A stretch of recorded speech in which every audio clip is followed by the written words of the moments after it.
ஹிந்தனுடைய நினைவுகள். இந்த பர்சனே உங்களை பிளாக் பண்ணிட்டாங்க, இந்த பர்சனே நீங்கள் வேண்டான்னு போயிட்டாங்க, இல்லைனா காடட், இந்த பர்சனை எக்ஸ்ப்ரெஸ் பண்ணல காதல, சம்திங் இந்த பர்சனே வந்து உங்களை சூஸ் பண்ணலை, விலகி போயிட்டாங்க. ஆனால் இப்போது வலி வேதனை, ஏன் விலகி போயிட்டேன், நான் ஏன் இப்படி பண்ணேன், புலம்பிகிட்ருக்காங்க.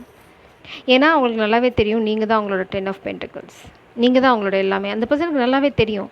It's like a drama, it's like a narcissistic behaviour, but failed attempt.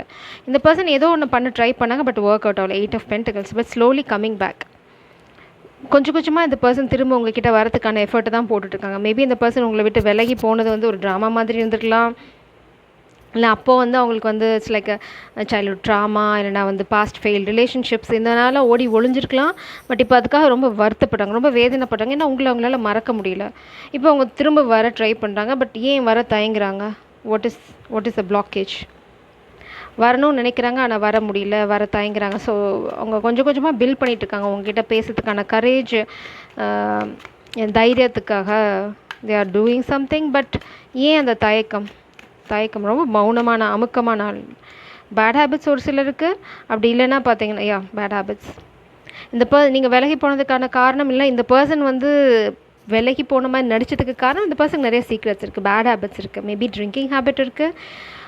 அதனால் இந்த பர்சன் என்ன நினச்சாங்க அப்படின்னா, உங்கள் கேரக்டர் பார்த்தாலே தெரியும் இந்த மாதிரி ஹேபிட்லாம் தான் நீங்கள் தூக்கி போட்டுருவீங்க அப்படின்னா. ஸோ அதனால் அவங்களே வந்து என்ன நினச்சிட்டாங்க அப்படின்னா, இதெல்லாம் ஒர்க் அவுட் ஆகாதுன்னு விலகி போயிட்டாங்க. பட் இப்போது நீங்கள் வேணும்னு நினைக்கிறாங்க.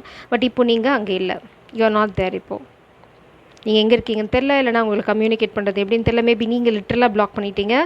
ஃபைண்டிங் அ வே.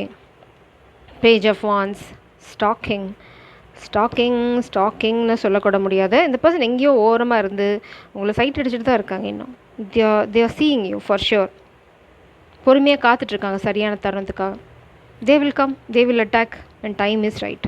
சரியான நேரத்தில் உங்கள்கிட்ட வந்து பேசுவாங்க. பட் ரொம்ப ப்ளேஃபுல்லான எனர்ஜியில் தான் வருவாங்க, சீரியஸ் நோட்டில் வாங்க. இங்கே பாருங்கள், இங்கே வச்சுருந்த வாண்டை இங்கே வந்து ப்ளேஃபுல்லாக மாற்றிட்டாங்க. இது வந்து பிளாக்கேஜ், பட் பிளாக்கேஜ் அவங்க எடுத்தாச்சு. இப்போது நீங்கள் கம்யூனிகேட் பண்ணணுன்னா தே ஆர் ஃப்ரீ, பட் நீங்கள் பண்ண போகிறது இல்லை. நீங்கள் வந்து உங்கள் பவரில் ஸ்டாண்ட் பண்ணீங்க. Very good.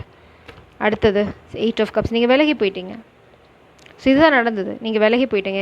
இதெல்லாம் சரி வராது, இந்த மாதிரி பேட் ஹேபிட்ஸ்லாம் இருந்தால் நம்மளுக்கு செட் ஆகாது. Future, secrets.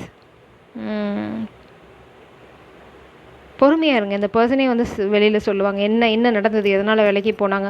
இது வந்து ஒரு கோஸ்ட் பண்ண மாதிரி. உங்களுக்கு என்னன்னே தெரியாது, ஏன் போனாங்கன்னே தெரியாது. நீங்கள் பைத்தியக்காரி மாதிரி புலம்பிட்டு வந்துருக்கலாம். பட் இப்போ அதில் யூ ரீசார்ஜ் மீ, போதுமா? I like you very much. நீங்கள் உங்களை மாதிரி வேறு யாரும் வரல இந்த பர்சனுக்கு. உங்களை பார்த்தா போதும், உங்கள் மண்டையிலேருந்து உடம்புல வந்து எல்லாம் அப்படியே இட்ஸ் லைக் எலக்ட்ரான், நியூட்ரான்ஸ் எல்லாமே அப்படியே இந்த டேஷ் அடித்து பறக்கும்.